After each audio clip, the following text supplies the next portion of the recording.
அனைவருக்கும் முதலில் வணக்கத்தை தெரிவித்துக் கொள்கிறோம். இது ஏவி அஸ்ட்ராலஜியுடைய பதிவு. இன்றைய பதிவில் பார்க்க வேண்டுமென்றால், பொதுவாக ஒரு ஜோதிடத்தில் அனைத்து விதமான தசாபுத்திகளும் அனைத்து விதமான கோச்சார படங்களும் நன்றாக இருந்தாலும் பல பேருடைய வாழ்க்கையில் பார்த்திங்கன்னா பல்வேறு விதமான சங்கடங்களை அதிகமாக சந்திச்சுக்கிட்டு வருவீங்க. அந்த சங்கடங்களை சந்திக்கும் பொழுது எல்லாம் என்னம்பாங்க, உங்களுக்கு முறையான குலதெய்வ வழிபாடு இல்லை, முன்னோர்கள் வழிபாடு இல்லைகள் என்று சொல்லக்கூடிய வார்த்தைகள் நீங்கள் ஜென்ரலாகவே கேள்விப்பட்டிருப்பீங்க. அப்படி இல்லைன்னா ஏழரை சனி, அஷ்டம சனி அப்படிங்கிற ஒவ்வொரு ஜோதிடருடைய கருத்துக்கள் பலவிதமாக மாறலாம்.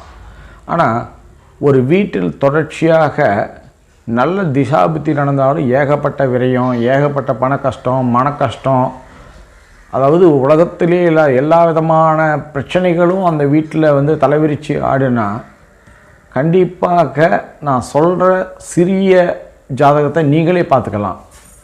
உங்களுடைய 4ஆம் இல்லத்தில் மாந்தி இருந்தாலோ, 4ஆம் இடத்தில்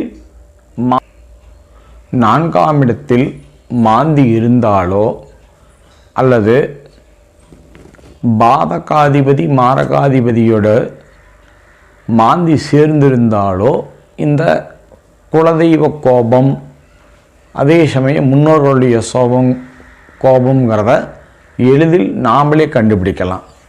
இதற்கு தீர்வு எங்கன்னா ராமேஸ்வரம் போய் பூஜை பண்ணணுமா, அப்படி பண்ணுமாலாம் அதை விட வசதி வாய்ப்பு இருக்கிறவங்க போய் பண்ணுவாங்க.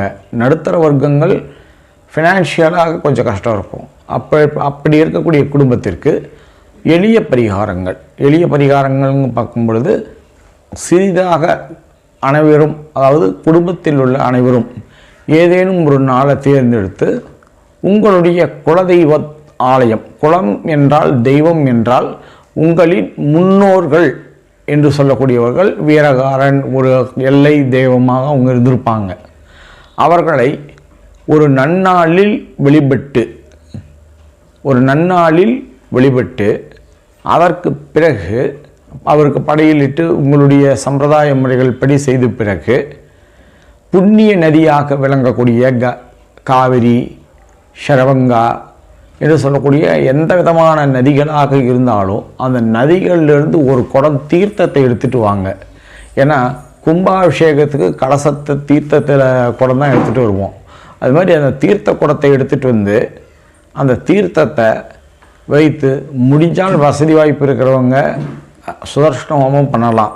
வசதி வாய்ப்பு பொருளாதாரம் இல்லாதவங்க அந்த குடத்தில் இருக்கக்கூடிய தண்ணீரில் மஞ்சள் போன்ற பச்சை கற்பூரம் போன்ற திரவியங்கள்லாம் நிரப்பி பூஜித்து அதை ஒரு அரச மரத்தை சுற்றி ஊற்றி விட்டுட்டு வீட்டுக்கு வந்த உடனே